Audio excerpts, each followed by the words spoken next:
Hello. Welcome है एक नए लेक्चर इस हीट वाले चैप्टर में। बात था कि हीट में छोटा छोटा ढेर सारा टॉपिक है। अभी तक 3 टॉपिक पढ़ चुके हैं। पहला था थर्मोमेट्री, दूसरा था थर्मल एक्सपेंशन और लास्ट लेक्चर में हम लोग सीख रहे थे कैलोरीमेट्री। इसी में 3 और है, एक है काइनेटिक थ्योरी ऑफ गैसेस, एक है थर्मोडायनेमिक्स और एक है हीट ट्रांसफर। अलग अलग बुक में किसी में काइनेटिक थ्योरी ऑफ गैसेस और थर्मोडायनेमिक्स पहले दिया है, हीट ट्रांसफर बाद में, और किसी में हीट ट्रांसफर पहले दिया है, काइनेटिक थ्योरी ऑफ गैसेस और हीट ट्रांसफर बाद में। हम लोग हीट ट्रांसफर पहले पढ़ लें। बेसिकली अभी तक सीख रहे थे कि किसी जहां भी टेम्परेचर डिफरेंस मेंटेन हो रहा था, हीट एक जगह से दूसरे जगह from body at higher temperature से बॉडी एट लोअर टेम्परेचर में हो रहा था। तब तक हो रहा था जब तक टेम्परेचर सेम नहीं हो जाए। इस चैप्टर में, इस हीट ट्रांसफर चैप्टर में एक्चुअली हम लोग को सीखना है कि एक जगह से दूसरे जगह जो टेम्परेचर डिफरेंस के कारण जो हीट एक जगह से दूसरे जगह जा रहा है, वो कौन से प्रोसेस के थ्रू हीट एक जगह से दूसरे जगह जा रहा है, उसी हीट ट्रांसफर के बारे में हम लोग को इस टॉपिक में पढ़ना है। एक जगह से दूसरे जगह जो हीट फ्लो का बात है, जो हीट ट्रांसफर का बात है, 3 मेथड, एक है कंडक्शन, एक है कन्वेक्शन और एक है रेडिएशन। एक एक करके हम लोग पढ़ेंगे। जहां पे सबसे पहला स्टार्ट करेंगे विच इज कंडक्शन। कंडक्शन वाले मेथड से एक जगह से दूसरे जगह जब हीट ट्रांसफर का बात होता है, तो ये सॉलिड में हीट ट्रांसफर का बात होता है। किसी सॉलिड अगर इसके क्रॉस अगर टेम्परेचर डिफरेंस मेंटेन कीजिएगा, किसी एक का टेम्परेचर ज्यादा, किसी एक का टेम्परेचर कम, तो हीट एक जगह से दूसरी जगह जाए। क्वेश्चन होता है कि हीट एक जगह से जो दूसरी जगह जाएगा वो कैसे जाएगा। सॉलिड में बात कीजिएगा, अगर किसी जगह टेम्परेचर है तो उस टेम्परेचर के कारण उस मॉलिक्यूल के पास कुछ एनर्जी होगा और उस एनर्जी के कारण वो अपने एक्सिस के अबाउट ऑक्सीलेट कर रहा होगा, वाइब्रेट कर रहा होगा। इसके पास ज्यादा एनर्जी है, जब वाइब्रेट करेगा तो बगल वाले मॉलिक्यूल जहां पे टेम्परेचर कम है, एनर्जी कम है, ये वाइब्रेट करके अपने अगले मॉलिक्यूल को एनर्जी देगा।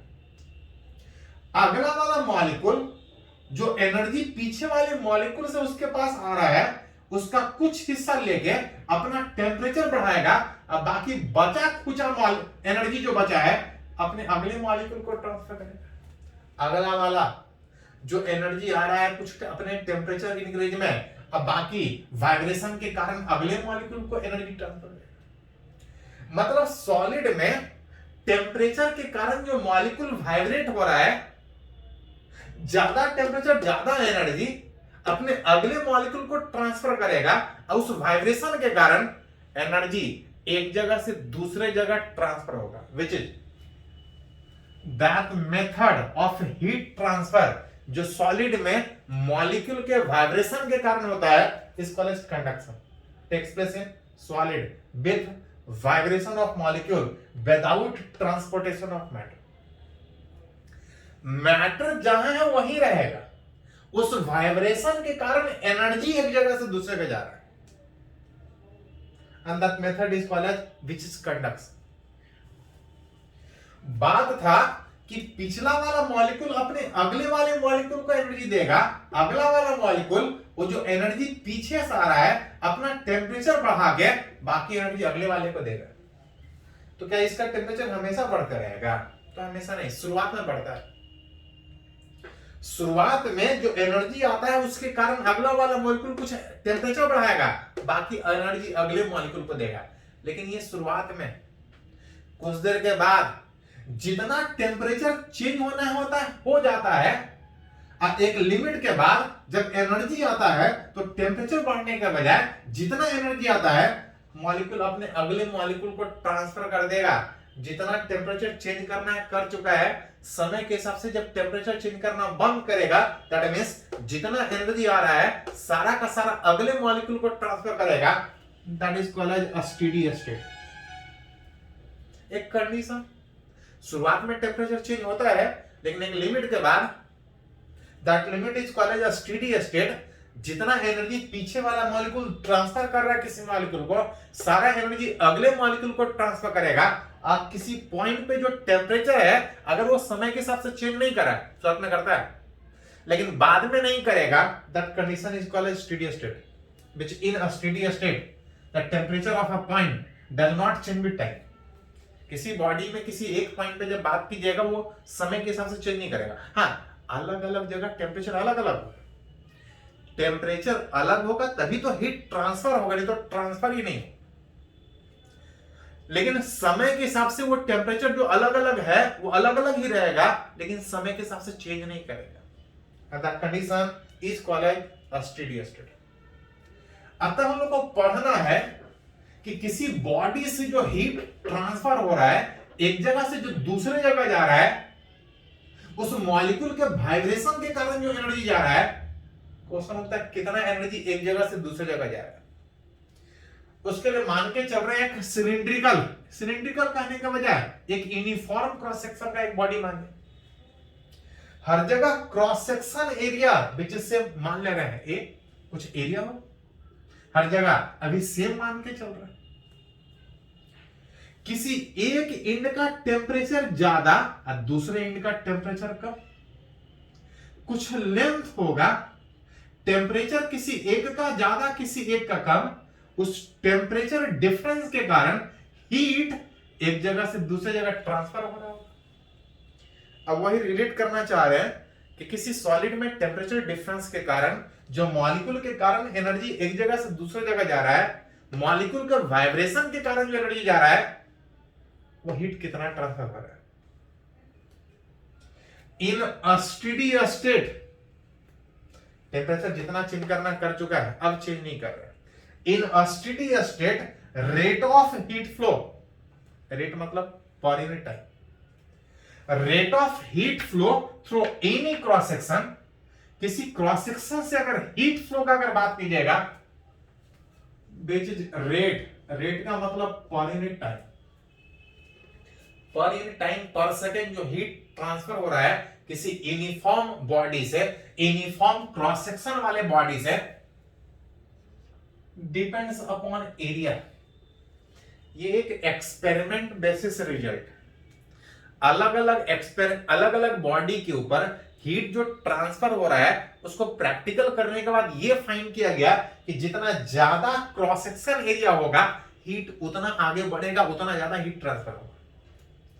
क्रॉस सेक्शन एरिया पे डिपेंड करता है, साथ साथ टेम्परेचर डिफरेंस, जितना ज्यादा टेम्परेचर डिफरेंस होगा उतना ज्यादा हीट फ्लो करेगा। साथ साथ it is inversely proportional to length, जितना दूर टेम्परेचर डिफरेंस मेंटेन कीजिएगा उतना कम हीट ट्रांसफर करेगा, जितना नजदीक हाई टेम्परेचर डिफरेंस मेंटेन कीजिएगा उतना ज्यादा हीट ट्रांसफर करेगा। विच लेंथ पे डिपेंड कर रहा है, विच लेंथ के इनवर्सली डिपेंड कर रहा है। ये सारा रिजल्ट प्रैक्टिकल करने के बाद, लॉजिकली नहीं, बार बार चीजों को परफॉर्म करके एक्सपेरिमेंटली, और साथ साथ जो प्रोबेबिलिटी हटाइएगा तो एक कांस्टेंट, इस कांस्टेंट को हम लोग के से रिप्रेजेंट करते हैं, जो ये बता रहा होता है कि कौन से मटेरियल से हीट ट्रांसफर करने का बात है। वुड, लकड़ी, उसमें कुछ और हीट ट्रांसफर होगा।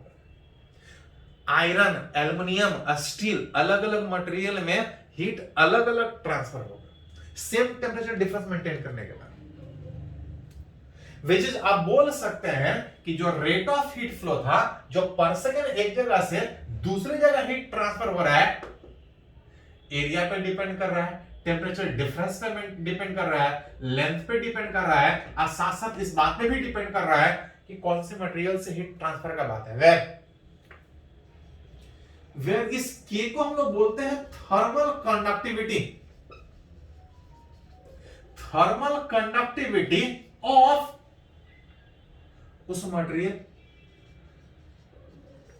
जिसके थ्रू हीट पास कर रहा है उसका मटेरियल क्या है, थर्मल कंडक्टिविटी, कितना आसानी से, कितना कंडक्टिव नेचर का है, कितना हीट आसानी से पास करेगा, उस मटेरियल के नेचर पे डिपेंड करेगा उसके का value, that is called thermal conductivity of material.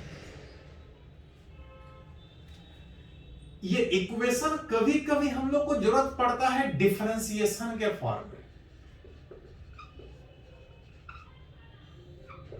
Actually हम लोग बड़ा सिंपल अभी माने थे कि हर जगह एरिया सेम, हर जगह मटेरियल एक ही जैसा है, कभी कभी होगा एरिया चेंज करेगा, मटेरियल चेंज करेगा। वैसे में पूरे बॉडी को एक साथ सोचने के बजाय कभी बोला जाएगा कि बॉडी का कुछ सेगमेंट सोचिए, तो उस केस में इस इक्वेशन का आपको डिफरेंशियल फॉर्म में जरूरत पड़ेगा।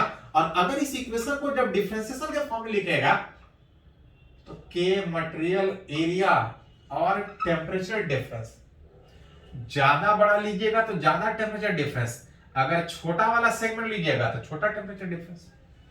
एल था लेंथ, जो यहां से स्टार्ट करते हुए यहां तक जा रहा था, टोटल ले रहे थे तब लेंथ, लेकिन अगर इसका छोटा सा सेगमेंट लीजिएगा तो dx, जिसमें अगर डिफरेंशिएशन के फॉर्म में लिखेगा तो के A D theta by dx, छोटा सा लेंथ तो छोटा सा temperature difference.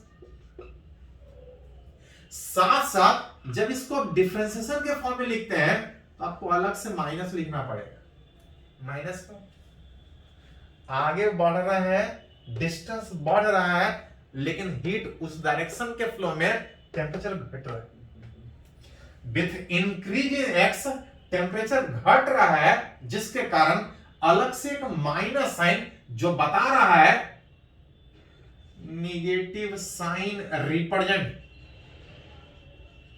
With increase in x, with increase in x there is decrease in temperature. X बढ़ने से टेम्परेचर घट रहा है, जिसके कारण हमको उस इक्वेशन में माइनस अलग से डालना पड़ेगा। तो जैसे जरूरत पड़ेगा वैसे लिख सकते हैं। हाँ, थोड़ा सा एक नया टर्म आ रहा है, हीट पहले भी यूज कर चुके हैं, एरिया पहले भी यूज कर चुके हैं, एक नया टर्म आ रहा है। तो कभी कभी पूछा जाता है इसका डायमेंशन। इस थर्मल कंडक्टिविटी, इस के का डायमेंशन अगर रिलेट कीजिएगा क्रॉस मल्टीप्लीकेशन में, delta Q by delta T into L divide by A into temperature difference. Delta Q मतलब हीट, मतलब energy, M L square T minus two, time that is T, length which is L, area which is L square, temperature difference मतलब एक तरह का temperature. Overall यहां से arrange करके लिख सकते हैं एल स्क्वायर कैंसिल आउट, जो बच रहा है एम एल टी का पावर -3 के का पावर माइनस। डायमेंशन के साथ साथ अगर ऐसा यूनिट, अगर इस के का अगर बात करें यूनिट, तो डायमेंशन से तो लिख ही सकते हैं, लेकिन याद कीजिए थोड़ा सा, अगर किसी रिलेशन में अगर एनर्जी हो तो सीधे यूनिट लिखते हैं एनर्जी से। ये हो गया जूल। जूल के साथ साथ डिवीजन में टाइम है पर सेकंड, साथ साथ ऊपर लेंथ एरिया मतलब एल स्क्वायर में एक एल कट जाएगा, एक एल लेकिन बच जाएगा, एरिया मतलब एल स्क्वायर, एक एल कैंसिल, एक एल बच रहा है, एल नीचे में बच रहा है, जूल पर सेकेंड पर मीटर। और यहां टेम्परेचर भी है, टेम्परेचर कैसे निकाल लो पढ़ेंगे, जूल पर सेकेंड पर मीटर पर केल्विन। जूल पर सेकेंड, एक बार ये सिंबल डाल दिए, इस सिंबल को सॉलिडस बोलते हैं, एक बार डाल दिया तो सारा डिवीजन में जूल पर सेकेंड पर मीटर पर केल्विन। जिसको जरूरत पड़ने पे याद कीजिए, जूल पर सेकेंड को वॉट भी लिखते हैं, वॉट पर मीटर पर केल्विन। तो ये कुछ सिंपल सा फॉर्मूला हुआ कि किसी सॉलिड में जहां पे देख रहे थे कि मॉलिक्यूल के वाइब्रेशन के कारण एनर्जी एक जगह से दूसरे जगह ट्रांसफर हो रहा है, that method is called as conduction. इसमें देख रहे थे कि पर सेकेंड जो एनर्जी एक जगह से दूसरे जगह ट्रांसफर हो रहा है, इसका फॉर्मूला बहुत सिंपल है। अलग अलग कंडीशन में ये फॉर्मूला कैसे यूज होगा, कैसे इसको न्यूमेरिकली रिलेट करेंगे, हम लोग बात करेंगे। पहले इसको थोड़ा सा नोट कीजिए।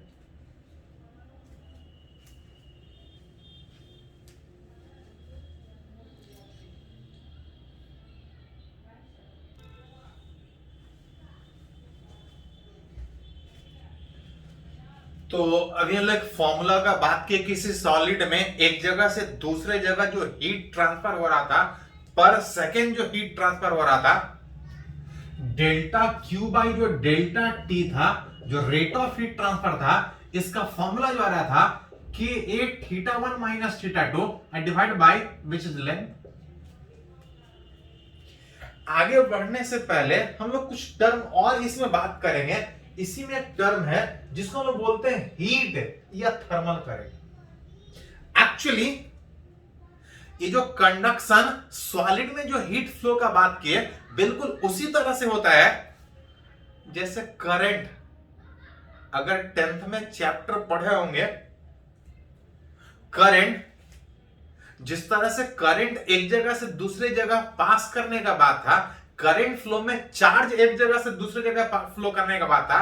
करंट तब फ्लो करता था जब किसी कंडक्टर के क्रॉस पोटेंशियल डिफरेंस, जब किसी कंडक्टिंग रॉड के क्रॉस वोल्टेज जोड़ते थे, बैटरी जोड़ते थे, पोटेंशियल डिफरेंस जोड़ते थे, तो चार्ज एक जगह से दूसरे जगह जाता था, करंट पास करता था। अब जिस तरह से 10th में आप करंट पढ़े थे, सॉलिड में हीट ट्रांसफर जो कंडक्शन मेथड से हो रहा है, दोनों बिल्कुल एक ही जैसा है।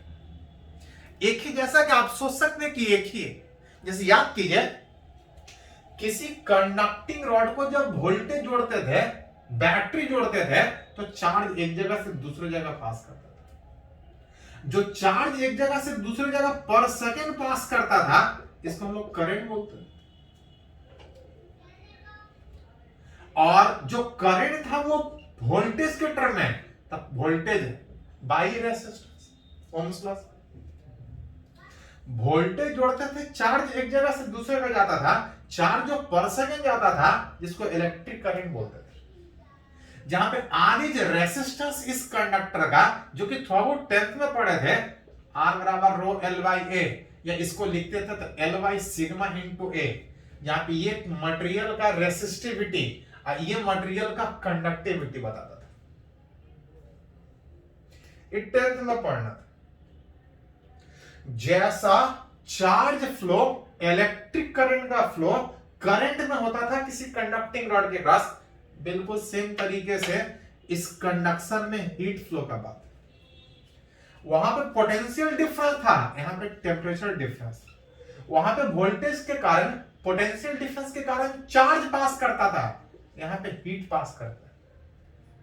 वहां पे चार्ज जो पर सेकेंड पास करता था इलेक्ट्रिक करंट, यहां पे जो हीट पर सेकेंड पास करता है उसको इलेक्ट्रिक करंट, इसको हीट करंट बोलते हैं। एक नया फिजिकल क्वांटिटी यहां पे हम लोग डिफाइन कर रहे हैं, that is called as heat current या thermal current, which is rate of heat transfer. जो कंडक्टर में कंडक्शन मेथड से जो हीट ट्रांसफर हो रहा था per second, that is called as heat current. इसको भी आई से ही लिखते हैं, हीट या थर्मल करंट। कितना था? K A theta one minus theta two by length, जिसको आप चाहें तो ऐसा लिख सकते हैं, बिल्कुल इलेक्ट्रिक करंट की तरह से। इलेक्ट्रिक करंट तब पास करता था जब पोटेंशियल डिफरेंस था, हीट तब पास करेगा जब टेम्परेचर डिफरेंस। उस करंट पास करने में ये कंडक्टर अपोज करता है, हीट पास करने में भी कुछ अपोजिशन होगा। वेयर हीट पास करने में कुछ अपोज होगा, जैसे यहां पे इलेक्ट्रिक रेसिस्टेंस होता था, यहां पे heat resistance, where R is equal to, R किसके बदले लिखे हैं, एल डिवाइड बाय के ए, जिसको बोलते हैं विच इज थर्मल या heat resistance which represent total opposition of a conductor for heat flow through it.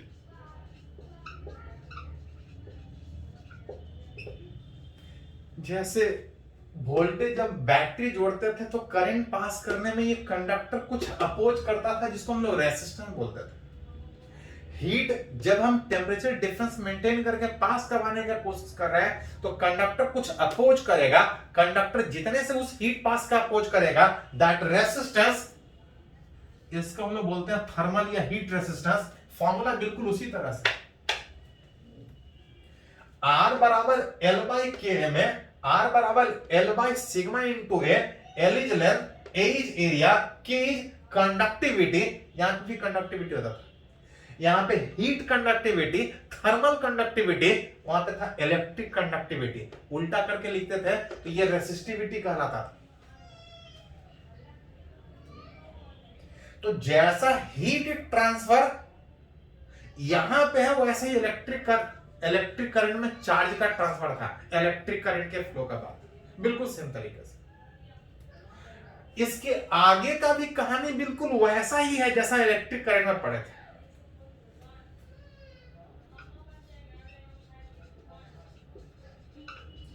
याद कीजिए, अगर 10th में पढ़े हैं जो लोग, 12th ऐसे करंट फिर से आपको पढ़ना है 12th में, तो जिनका भी 12th पढ़ा है उनके लिए तो कोई दिक्कत नहीं। जो लोग 11th में पढ़ रहे हैं, अगर 10th में अगर याद कीजिए, तो जब एक से ज्यादा कंडक्टर अगर लगातार कनेक्टेड था सीरीज कॉम्बिनेशन में, जैसा सीरीज कॉम्बिनेशन इलेक्ट्रिक रेसिस्टेंस में होते थे, वैसा ही यहां पे भी थर्मल या हीट रेसिस्टेंस में, वहां पे एक के बाद एक कंडक्टर जोड़ते थे। यहां भी कंडक्टर, वहां पे हीट, वहां पे इलेक्ट्रिक करंट का फ्लो का बात था, यहां पे हीट फ्लो का बात है। एक के बाद एक लगातार दूसरा कंडक्टर, इस तरह से कुछ हो, इसका कुछ लेंथ होगा, इसका कुछ कंडक्टिविटी होगा, इसका कुछ एरिया होगा, इसका कुछ रेसिस्टेंस होगा। दूसरा है, इसका भी कुछ लेंथ होगा, इसका भी कुछ कंडक्टिविटी होगा, इसका भी कुछ एरिया होगा, हीट फ्लो में इसका भी कुछ रेसिस्टेंस होगा। जब आप टेम्परेचर डिफरेंस मेंटेन कीजिएगा, जिसमें से कोई एक साइड का टेम्परेचर ज्यादा, कोई एक से ज्यादा, हीट एक जगह से दूसरे जगह फ्लो करेगा। पढ़े हैं कि जब तक नहीं कुछ बोला जाए, हम लोग को जो पढ़ना है वो स्टेडी स्टेट में पढ़ना है। हम लोग को जो पढ़ना है वो स्टेडी स्टेट में पढ़ना है। और स्टेडी स्टेट में मतलब ये था कि टेम्परेचर जितना चेंज होना है हो चुका है, अब चेंज नहीं करेगा। जितना हीट इन कर रहा है उतना ही हीट आउट होगा किसी पॉइंट से। जितना हीट इन कर रहा है किसी पॉइंट से, उतना ही हीट बाहर निकलने का मतलब, अगर आप हीट फ्लो, अगर इस पहले वाले कंडक्टर से अगर I1 अगर लिखें और दूसरे वाले से अगर I2, तो पहले वाले से लिखे चाहे दूसरे वाले से लिखे या दोनों मिला के लिखे, हीट सेम फ्लो पास करेगा। कब? जब कुछ नहीं बोले, and that condition is called a steady state का कंडीशन। जब एक साइड ज्यादा टेम्परेचर मेंटेन कर रहे थे, तो इस जंक्शन जहां पे दोनों मटेरियल मिल रहा है, कुछ टेम्परेचर हो, कुछ हो, जितना चेंज करना है कर चुका, नहीं चेंज करेगा। अगर पहले वाले कंडक्टर के क्रॉस अगर डालिएगा, अक्रॉस R1, पहले वाले के क्रॉस अगर डालिएगा, तो टेम्परेचर डिफरेंस के कारण करंट पास कर रहा है। अब करंट को अगर रेसिस्टेंस के टर्म में लिखे, तो I1, जिसको आप चाहे तो I लिख सकते हैं, टेम्परेचर डिफरेंस। अब I पहला का रेसिस्टेंस, जिसको अगर क्रॉस मल्टीप्लाई करके लिखना है तो ऐसा भी जरूरत पड़ने पर लिख सकते हैं। अगर अक्रॉस R2, अगर दूसरे रेसिस्टेंस के क्रॉस अगर हीट फ्लो का बात करें, वही हीट यहां से भी पास करेगा। I2 बराबर I,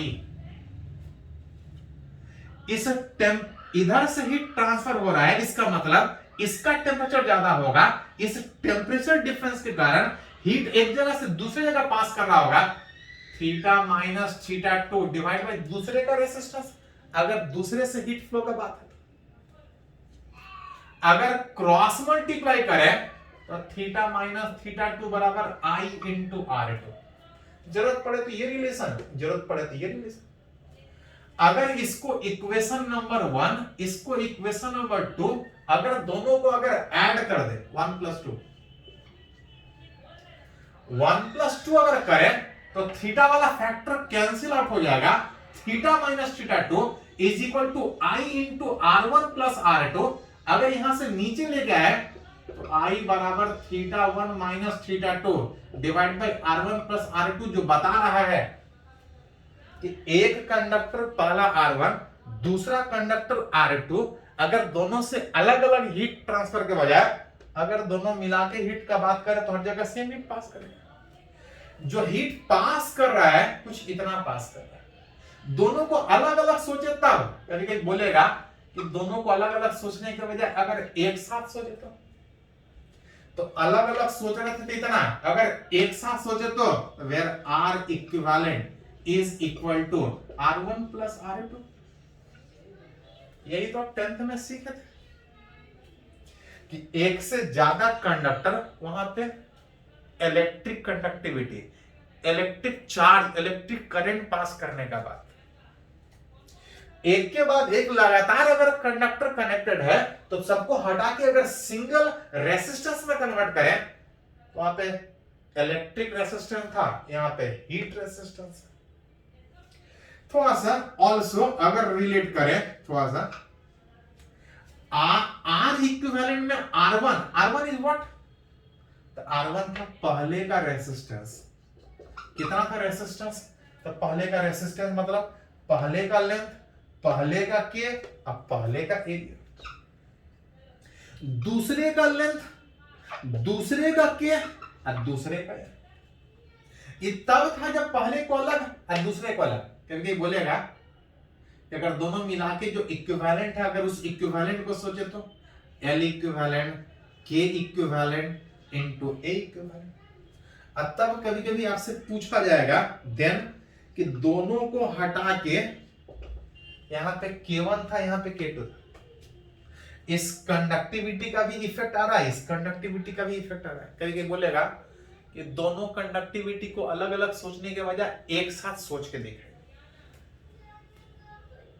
अगर दोनों का के हटा के अगर सिंगल सोचे तो जो के इक्विवेलेंट आएगा विच L equivalent divide by A equivalent divide by के इक्विवेलेंट ऊपर गया तो सारा नीचे आएगा L1 bye K1 A1 plus L2 bye K2 A2, जिसमें इस L इक्विवेलेंट बाय जो A इक्विवेलेंट आ रहा था आप चाहें तो L इक्विवेलेंट का मतलब क्या?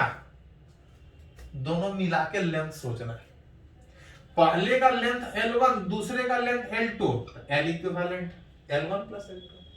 अब A का मतलब, तो A क्या था? क्रॉस सेक्शन एरिया, जिस डायरेक्शन में सोच रहे हैं किसी एक जगह का एरिया।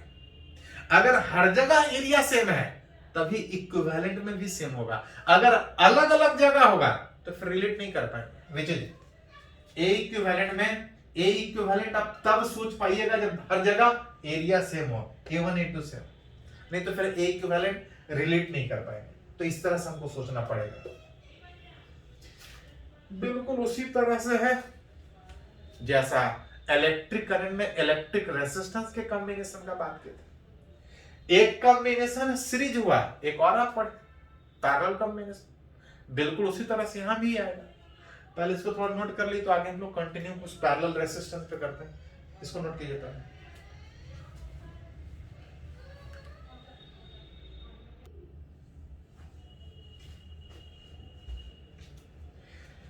तो हम लोग बात कर रहे हैं हीट ट्रांसफर एक जगह से दूसरे जगह जाने का।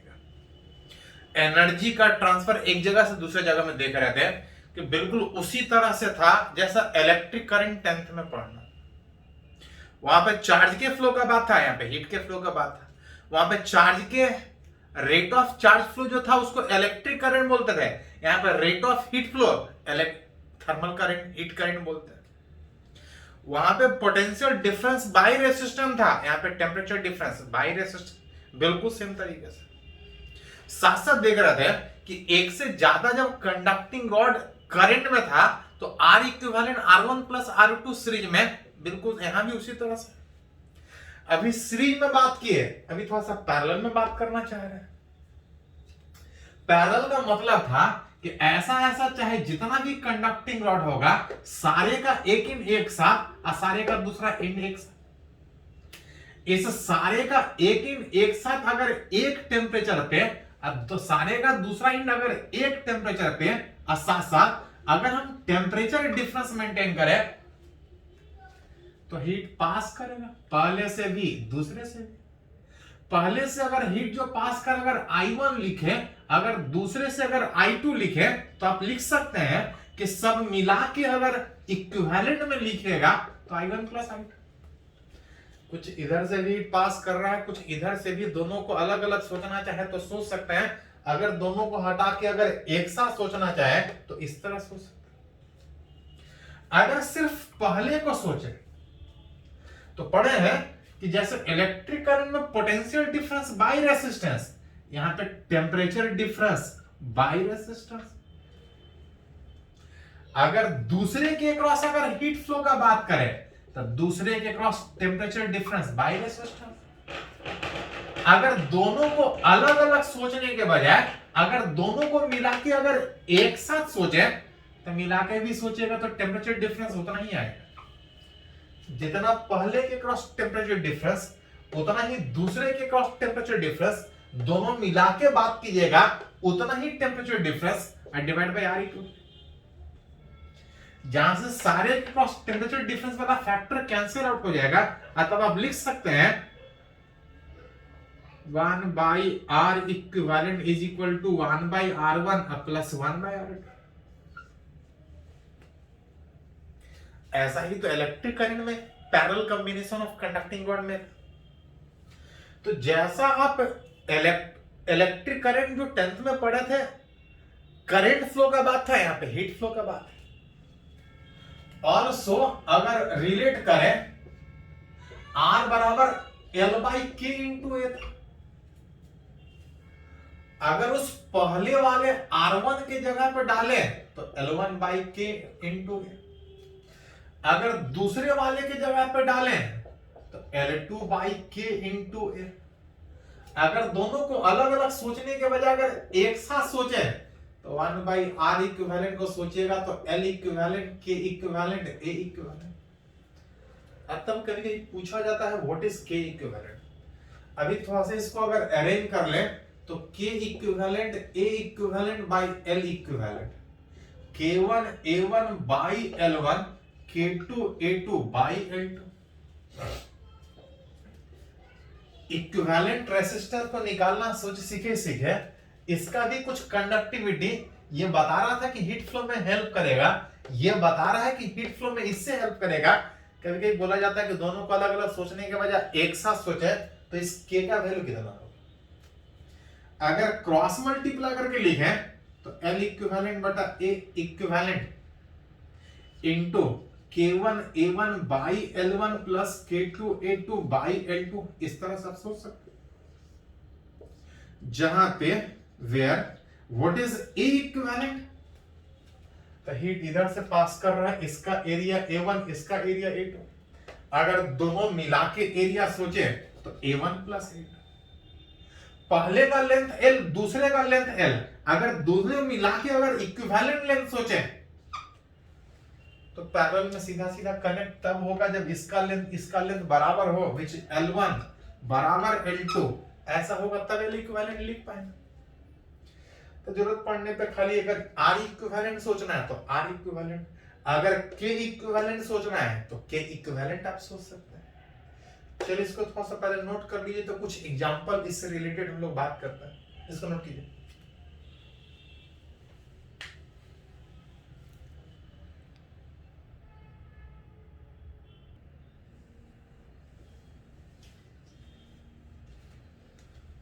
तो अभी हम लोग बात किए सीरीज ऑफ पैरेलल कॉम्बिनेशन, बिल्कुल उसी तरह से जैसा इलेक्ट्रिक करंट वाले चैप्टर में पढ़ना, दोनों में कोई अंतर नहीं। अभी दो कंडक्टिंग रॉड के कॉम्बिनेशन का बात किए थे, दो क्या, ऐसा ऐसा चाहे जितना भी सीरीज और पैरेलल में हो, बिल्कुल सेम तरीके से लगाएंगे जैसे इलेक्ट्रिक करंट में लगाते हैं। चलिए एक और एग्जांपल यहां पे न्यूमेरिकली बात करते हैं। एक के बाद एक ऐसा ऐसा तीन कंडक्टिंग रॉड, एक के बाद एक ऐसा ऐसा तीन कंडक्टिंग रॉड लगातार सीरीज में कनेक्टेड है, सबका लेंथ एरिया सेम है लेकिन के अलग अलग है। अतः सबसे पहला क्वेश्चन यहां पे है कि फाइंड इक्विवेलेंट रेसिस्टेंस। ऐसा ऐसा तीन अलग अलग मटेरियल अलग अलग है तो रेसिस्टेंस अलग अलग होगा। इक्विवेलेंट का बात कीजिएगा, सीरीज में है R1 plus R2 plus R3, जिसमें किसी रॉड का जो रेसिस्टेंस था वो कितना था, L बाई के इंटू ए। अगर पहले का लिखिएगा तो L बाई के इंटू ए, दूसरे का लिखिएगा तो L और A दोनों का सेम है लेकिन के अलग, तीसरे का लिखिएगा तो 3K। आप चाहे तो एलसीएम ले सकते हैं, एलसीएम में 6 आ जाएगा और 6 आएगा, सोल्व कीजिए, आप कर सकते हैं, इसमें कोई ज्यादा दिक्कत तो है नहीं। ये हो गया इक्विवेलेंट रेसिस्टेंस। कभी कभी पूछा जाता है कि तीनों का अगर मिला के अगर इक्विवेलेंट थर्मल कंडक्टिविटी अगर बोला जाए,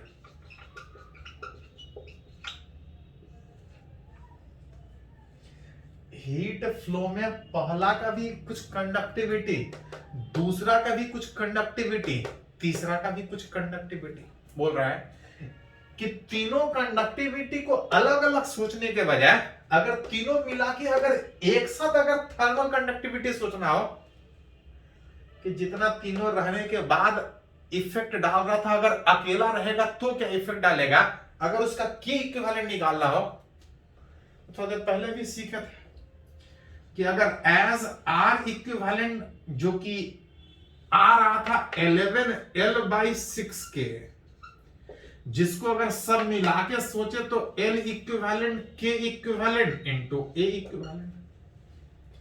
पहले का लेंथ L, दूसरे का L, तीसरे का L, अगर इक्विवेलेंट लेंथ सोचें तो 3 है। तीनों मिला के के इक्विवेलेंट चाहिए, ए इक्विवेलेंट कितना, तो एरिया जो होता है वो क्रॉस सेक्शन होता है। क्रॉस सेक्शन मतलब जिधर हीट फ्लो कर रहा है उसके परपेंडिकुलर किसी एक जगह का, हर जगह एरिया सेम है तो कहीं भी लीजिएगा इक्विवेलेंट एरिया सेम यही है। तब अगर के इक्विवेलेंट अगर निकालने बोला जाए तो के इक्विवेलेंट में ये ऊपर चला जाएगा, 6 ऊपर जाके ये 3L था, 18 11 नीचे, बाकी वाला फैक्टर कट जाएगा, L/A कैंसिल आउट, अब बचेगा 18/11 के। जितना तीनों मिल के इफेक्ट डाल रहा था अगर अकेला भी डालेगा तो उतना ही इफेक्ट आएगा। हीट एक जगह से दूसरी जगह पास कर रहा है, यहां का टेम्परेचर 100 डिग्री, यहां का टेम्परेचर 0 डिग्री। पढ़े हैं कि जब तक नहीं कुछ बोला जाए स्टेडी स्टेट मानेंगे, हर जगह से सेम हीट पास करेंगे। I1, I2, I3 या सब मिला के ही बात कीजिएगा तो एक ही आएगा। अगर इसमें यह भी निकाला जाए कि इस जंक्शन का टेम्परेचर अगर θ1, फाइन θ1, हीट फ्लो कर रहा है, अलग अलग जगह टेम्परेचर अलग होगा तभी हीट फ्लो करेगा, नहीं तो नहीं करेगा, हर जगह टेम्परेचर सेम रहता। यहां और यहां का टेम्परेचर दिया है, इस जंक्शन का टेम्परेचर हमसे पूछ रहा है। एक अननोन दिख रहा है, सॉल्व करने के लिए एक इक्वेशन आप लिख सकते हैं यहां पे कि जितना हीट पहले वाला से पास कर रहा है उतना सब मिला के पास कर रहा है टोटल। अगर पहले वाले से जो हीट पास कर रहा है अगर उसको टेम्परेचर डिफरेंस के टर्म में लिखे तो 100 माइनस θ1 जो मेरे को चाहिए था डिवाइड बाई पहले का रेसिस्टेंस, पहले का रेसिस्टेंस कितना था, L/K। जितना हीट पहले से पास कर रहा उतना टोटल पास करेगा। अगर टोटल लिखिएगा तो temperature difference by R equivalent में आर इक्विवेलेंट सब मिला के निकाले हुए तो पहले ही निकालने का जरूरत नहीं है। 11L/6K, L/Ka cancel out. θ1 मेरे को चाहिए, थोड़ा सा अरेंज कीजिएगा तो 100 माइनस θ1 है, ये ऊपर चला जाएगा 600/11, बाकी सब वाला फैक्टर कैंसिल हो। θ1 को इधर लेके आएगा तो इधर आएगा 1100 minus 600 that is 500/11 degree centigrade. ये इस जंक्शन जहां पे पहला और दूसरा कंडक्टिंग रॉड मिल रहा था, अगर इस जंक्शन का टेम्परेचर निकाले तो डी फाइंड θ2। उसने जब θ1 निकालना था तो θ1 से रिलेटेड इक्वेशन लिखे थे, अगर θ2 निकालना है तो θ2 से रिलेटेड लिखे। जितना हीट इस तीसरे वाला से पास करेगा, ये निकालना है, ये पता है, जितना हीट तीसरे वाले से पास करेगा उतना सब मिला के पास करेगा। तीसरे वाले से टेम्परेचर के टर्म में लिखेगा तो θ2 माइनस 0 डिवाइड बाय तीसरे का रेजिस्टेंस L/K, K का मतलब 3K। अगर सब मिला के लिखेगा तो सब मिला के temperature difference by R equivalent में, आर इक्विवेलेंट निकाला हुआ था 11L/6K, overall L/K cancel out होगा, 3 कैंसिल आउट होने के बाद 2 ऊपर चला जाएगा, θ2 बराबर 200/11। तो जैसा जरूरत पड़े इक्वेशन आप लिख सकते हैं जरूरत के हिसाब से। चलो इसको नोट कीजिए, कुछ और एग्जांपल न्यूमेरिकल इस पे सीखते हैं।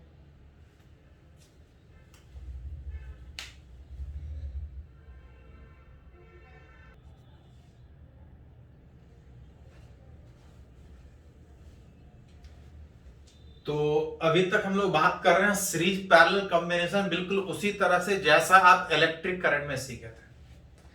ये 2 से ज्यादा भी था तब भी उसी तरह से रिलेट हो रहा था। उसी तरह से एक और एग्जांपल है, यहां पे बोल रहा है इन अ कंडक्टिंग सिलेंडर, एक कंडक्टिंग सिलेंडर के फॉर्म में रॉड है, टेम्परेचर डिफरेंस उस कंडक्टिंग रॉड के अक्रॉस मेंटेन कर रहे हैं, जिसमें इधर का टेम्परेचर ज्यादा, इधर का टेम्परेचर कम। जब हम टेम्परेचर डिफरेंस मेंटेन करेंगे तो हीट पास करेगा, जहां भी मटेरियल होगा हर जगह से हीट पास करेगा। बोल रहा है अंदर का कंडक्टिविटी कुछ और, अब बाहर का कंडक्टिविटी कुछ और। अतः आपसे पूछा जा रहा है फाइंड इट्स इक्विवेलेंट रेजिस्टेंस।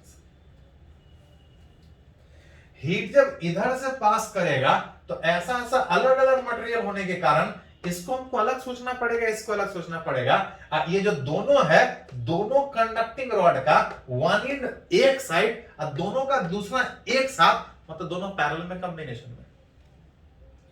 अब पूछ रहा है कि अगर दोनों को एक साथ सोचे तो what is equivalent resistance. Parallel में है 1/R1 प्लस 1/R2, जहां पे जो रेसिस्टेंस था R बराबर L/K इंटू ए में 1 रेसिस्टेंस है, इसको लिखिएगा तो उल्टा में लिखना पड़ेगा K1A1/L1 K2A2/L2, जिसमें 1/R इक्विवेलेंट में पहले का K कितना, तो पहले का K K1 दिया, पहले का एरिया कितना, तो रेडियस R है, इसके अंदर से पास करने में जिधर हीट पास करेगा उसके परपेंडिकुलर में ये cross section area which pi R square divide by पहले का लेंथ, तो ओवरऑल इसका सोचिए इसका सोचिए लेंथ सेम। दूसरे में कंडक्टिविटी के जो एरिया है टोटल 2r रेडियस में ये वाला पहला था, तो दूसरे का रेडियस का बात कीजिएगा,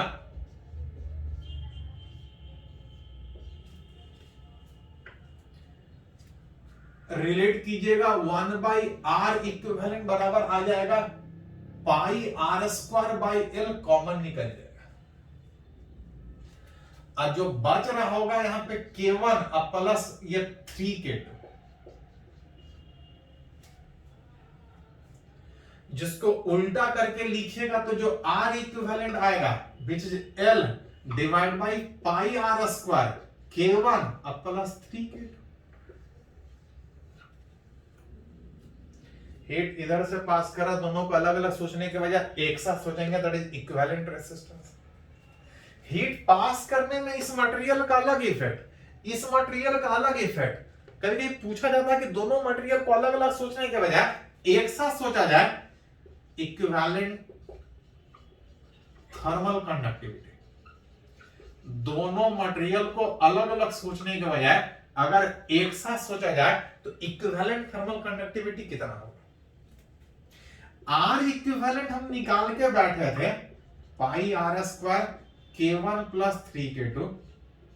अगर इसको L equivalent K equivalent into A equivalent में सोचे, जिसमें सारे मिला के इक्विवेलेंट लेंथ कितना है, इसका सोचिए इसका सोचिए, दोनों मिला के सोचिए, लेंथ वही आएगा। K इक्विवेलेंट हमसे पूछ रहा है, अब A इक्विवेलेंट का मतलब कुछ इसका एरिया कुछ इसका एरिया, टोटल एरिया कितना, तो पाई 2r का होल स्क्वायर, जिसमें क्रॉस मल्टीप्लाई करके K इक्विवेलेंट आप निकाल सकते हैं। K इक्विवेलेंट निकालने में L बटा पाई आर स्क्वायर कैंसिल आउट होगा, और K इक्विवेलेंट ऊपर जाने में ये उधर जाएगा, K1 plus 3K2 divide by 4, कुछ इस तरह से आप रिलेट कर सकते हैं। तो जैसा पूछा जाए उस हिसाब से निकाल सकते हैं। चलिए इस पे कुछ और न्यूमेरिकली सीखते हैं, इसको पहले नोट कीजिए।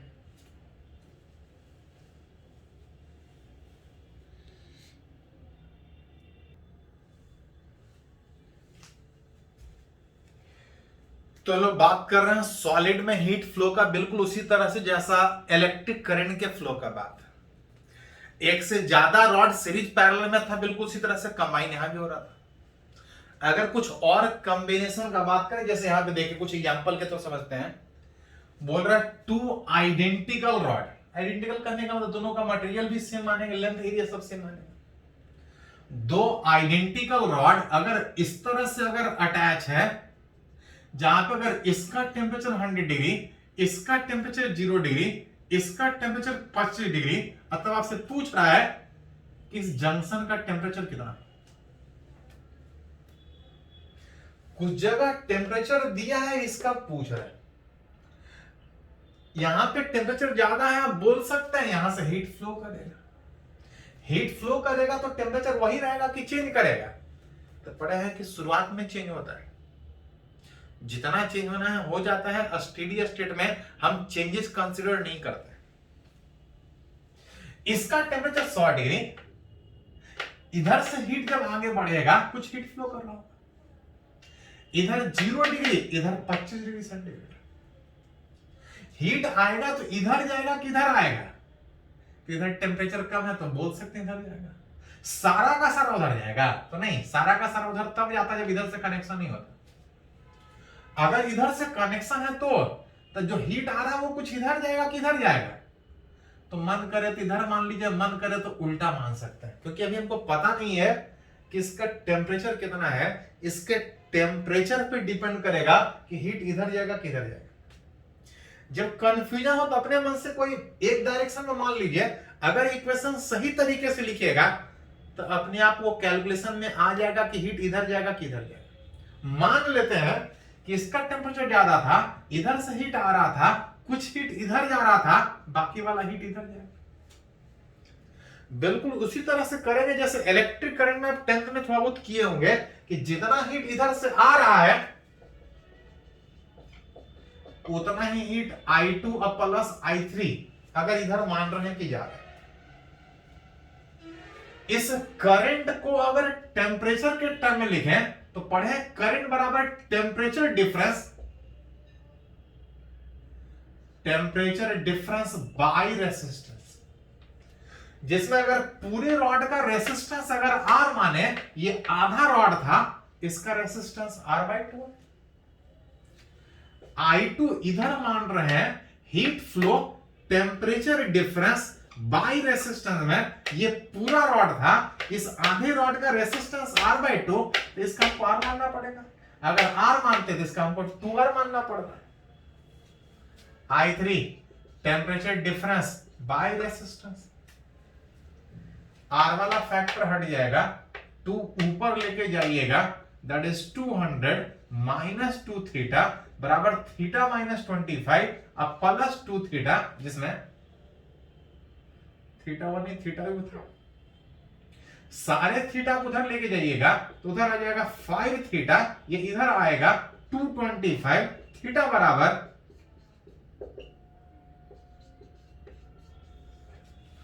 इस जंक्शन जिसका टेम्परेचर हमको नहीं पता था 45 डिग्री। 45 डिग्री आने का मतलब सही माने हैं, कभी कभी ये 45 का जा हो सकता है 15 डिग्री आ जा, अलग केस में 15 डिग्री मानिए आने का मतलब हीट इधर में इधर जाएगा, जो कि कैलकुलेशन में अपने आप माइनस होकर उल्टा हो जाएगा। तो अगर क्लियर है तो कोई दिक्कत नहीं, अगर कंफ्यूजन है तो कोई एक डायरेक्शन मान के इक्वेशन लिखे, सही तरीके से लिखेगा, अगर करंट उल्टा भी हुआ तो कैलकुलेशन में आ जाएगा। जैसे एक और एग्जांपल का बात करते हैं, यहां पे 2 रॉड था, यहां पे 3 same dimension rod, dimension same है, मतलब लेंथ और एरिया सेम है लेकिन मटेरियल अलग अलग। एज आर बराबर एल बाई के में अगर इसका रेसिस्टेंस अगर आर मानते हैं तो इसका 2K मतलब इसका रेसिस्टेंस हमको R बाई 2 मानना पड़ेगा। 3K का मतलब इसका रेसिस्टेंस R बाई 3 मानना पड़ेगा।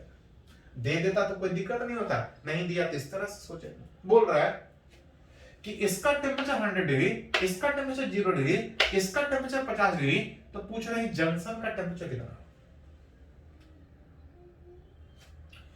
आसपास दिख रहा है कि 100 डिग्री यहां पे ज्यादा है, इधर से मान सकते हैं कि हीट आ रहा, लेकिन कोई जरूरी नहीं कि उधर से हीट आ ही रहा होगा। हो सकता है कि इसका टेम्परेचर ज्यादा हो तो हीट इधर जाएगा, इधर भी जाएगा, इधर भी जाएगा। अगर वैसा रहा तो अभी हमको नहीं पता तो कोई डायरेक्शन मान लीजिए, खाली इक्वेशन सही सही लिखना है। नहीं पता है, इसका ज्यादा दिख रहा, मान सकते हैं कि इधर से हीट आ रहा होगा, इधर जा रहा होगा, इधर तो जा भी सकता है, आ भी सकता है। नहीं पता तो कोई एक डायरेक्शन में मान लीजिए, जिसमें आप लिख सकते हैं कि जो करंट इधर से मान रहे आ रहा है, अगर ऐसा दिखा रहा है तो जितना आ रहा है उतना जाने में ऐसा लिख सकते हैं, जिसमें I1 बराबर temperature difference 100 minus theta divide by resistance which R by 3 is equal to, इधर लिखिएगा तो theta minus 0 divide by R, theta minus उधर 50 था temperature difference by resistance, R वाला फैक्टर कैंसिल आउट, ये ऊपर जाएगा 300 माइनस 3 थीटा, ये आ जाएगा थीटा, ये 2 ऊपर आने के बाद 2 थीटा माइनस 100, इसको उधर लेके जाइएगा तो 6 थीटा, ये इधर आएगा तो 400, दैट इज थीटा बराबर कितना 400 बाई 6 डिग्री सेंटीग्रेड। 2 हो 3 हो 4 हो, चलिए एक आप और सीखते हैं इसके, इसको थोड़ा नोट कर लीजिए।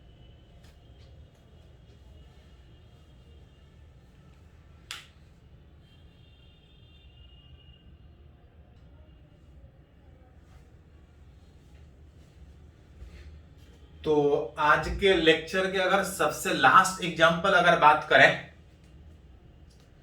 बात बोल रहा है इस बार कि ऐसा ऐसा 1 2 3 4 आइडेंटिकल रॉड, बोल रहा है 4 आइडेंटिकल रॉड अगर इस तरह से कनेक्टेड है, जिसमें इसका कुछ टेम्परेचर होगा, इसका कुछ टेम्परेचर होगा, इसका भी कुछ टेम्परेचर होगा, तब पूछ रहा है कि अगर इसका टेम्परेचर अगर इतना मेंटेन करे तो इस जंक्शन का टेम्परेचर कितना।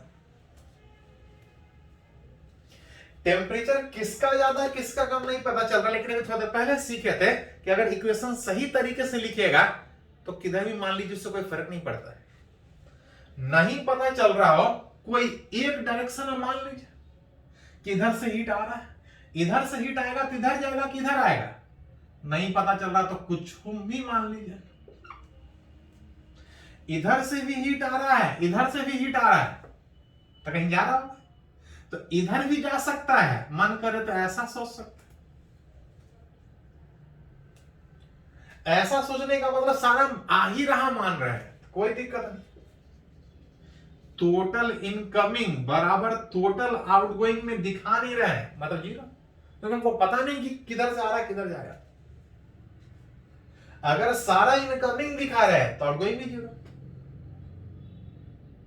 नेट करंट जीरो होगा, जितना आ रहा होगा उतना जा रहा होगा। सारा आ ही रहा है तो नेट जीरो होना चाहिए, कहीं जा ही नहीं रहा। या दो से आता हुआ दिखा सकते हैं, एक से जाता हुआ कोई दिखाइए, कोई फर्क नहीं पड़ेगा। अगर पहले वाले अगर करंट को अगर टेम्परेचर के टर्म में लिखे तो हीट करंट था टेम्परेचर डिफरेंस बाय रेसिस्टेंस में। अगर पहले से हीट का बात करें तो temperature difference T1 minus T divide by resistance में बात करें, अगर एक रॉड का रेसिस्टेंस R आधा और था R प्लस R बाई 2। अगर दूसरे से बात करें तो दूसरा इधर सोचे हैं, उधर से हीट आ रहा है, टेम्परेचर इसको बड़ा मानना पड़ेगा T2 minus T divide by, उधर भी इसी के जैसा माने। अगर तीसरे में बात कीजिएगा, हीट इधर मान रहे हैं टेम्परेचर डिफरेंस में T3 minus T divide by resistance में इसका 4 आइडेंटिकल में R R R, लेकिन इसका R plus R by 2 R plus R by 2, R वाला फैक्टर हट जाएगा, एलसीएम लीजिएगा तो 2 ऊपर चला जाएगा, 2T1 माइनस T 2 ऊपर जाएगा तो दोनों जगह जाएगा और डिवाइड बाय 3। यहां पे 2 ऊपर जाएगा तो 2T2 minus 2T divide by 3। यहां पे तो कुछ था नहीं, ऐसे रहने देते हैं, T3 माइनस T बराबर 0। अगर 3 एलसीएम लीजिएगा 2T1 minus 2T 2T2 minus 2T plus 3T3 minus 3T बराबर 0, जिसे हमको T चाहिए। इधर 2T1 plus 2T2 plus 3T3, अगर सारे T वाले को उधर लेके जाएगा 2T 2T 3T that is 7T। अगर T लिखिएगा that is 2T1 plus 2T2 plus 3T3 divide by 7। किसका ज्यादा किसका कम अपने आप बैलेंस हो जाएगा, आपको कुछ अलग से करने का जरूरत नहीं है। कोई एक डायरेक्शन में मान लीजिए, मन करे तो इधर माने आप इधर माने, आप इधर मान सकते हैं, इक्वेशन उधर चला जाएगा। सही तरीके से लिखिएगा, किसी भी तरह से बनाई आंसर वही आएगा। तो आज वाले लेक्चर में इतना ही। इस कंडक्शन में और भी है, हम लोग नेक्स्ट लेक्चर में बात करेंगे, इसको थोड़ा नोट कर लीजिए।